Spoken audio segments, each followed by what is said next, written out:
थोड्या वेळानंतर पुन्हा एक मेसेज आणि नंतर पुन्हा एका मागोमाग एक. आदित्यला कुठलाही मेसेज वाचायची किंवा रिप्लाय करायची इच्छा नव्हती. तो डोळे बंद करून पडून राहिला. उशिरा कधीतरी त्याला झोप लागली. सकाळी फोनच्या आवाजाने मला जाग आली. घड्याळात 6:30 वाजत होते. चडफडत फोन उचलला. आदितीचा होता. हॅलो. अरे काय, कुठे आहेस? काल किती मेसेज केले, एकाचा पण रिप्लाय नाही.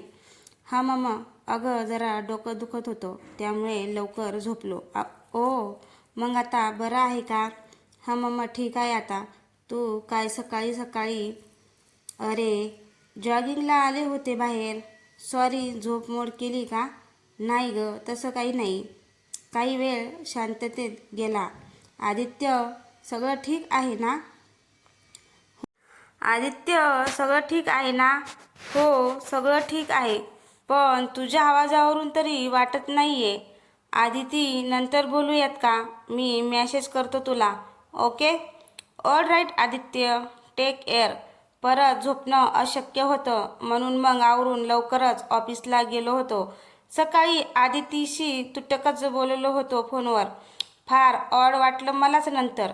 आणि आदितीला सुद्धा नक्कीच ऑड वाटलं असणार. Good morning Aditya. नॉट वेल. माझा पडलेला चेहरा बघून स्वामीने विचारलं. मला मनातलं सगळं कुणाशी तरी बोलायची फार इच्छा होती. स्वामी माझ्यासाठी तसा परकाच होता.